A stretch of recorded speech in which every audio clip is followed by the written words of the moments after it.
ছেলে কিংবা মেয়ে, নারী কিংবা পুরুষ, স্ত্রী কিংবা স্বামী, যেই হোক না কেন, আপনি যাকে বশীকরণ করতে চান না কেন, মাত্র 3 দিনের ভিতরে কোনো নারীকে বা কোনো পুরুষকে বা আপনার স্বামীকে বা আপনার স্ত্রীকে যদি আপনি বাধ্যগত করে রাখতে চান, আপনার আপনার প্রতি বশীকরণ করে রাখতে চান, বশীভূত করে রাখতে চান, সেক্ষেত্রে এই বিদ্যাটা আমি মনে করি যে একটা আপনার জন্য পারফেক্ট একটা বিদ্যা, একদম সহজ নিয়মে। তো আসলে মূলত এই ধরনের কুফরি লাইনে আসলে কোনো বিষয়ই এতটা সহজ নয়।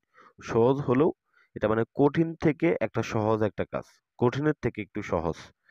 তো যাই হোক, আজকে যে বিদ্যাটা নিয়ে আলোচনা করব, এটা এটার মাধ্যমে আপনার যে কোনো জায়গায়, যেমন আপনি থাকেন ঢাকায়, আপনার স্ত্রী থাকে রাজশাহী, তো সেক্ষেত্রে দেখা গেছে আপনার স্বামী আপনার সাথে যোগাযোগ করেন, আপনার সাথে কথা বলেন, আরেকটা বিবাহ করেছে, বা আপনার স্ত্রী আপনার সাথে কথা বলেন, আপনার সাথে যোগাযোগ করে না, বা আপনার স্বামী বিদেশ থাকে, সে আপনার সাথে যোগাযোগ করে না, টাকা পয়সা দেয় না, খরচ দেয় না, বা আপনার প্রেমিক আপনাকে ধোঁকা দিয়েছে, সম্পর্ক করে করে দেখা গেছে যে অনেক অনেক কিছু মানে আপনাদের মধ্যে হয়ে গেছে, কিন্তু কোনো প্রকার বিয়ে শাদী করতে চাইতেছে না। তো সেক্ষেত্রে আপনি বশীকরণ করা দরকার।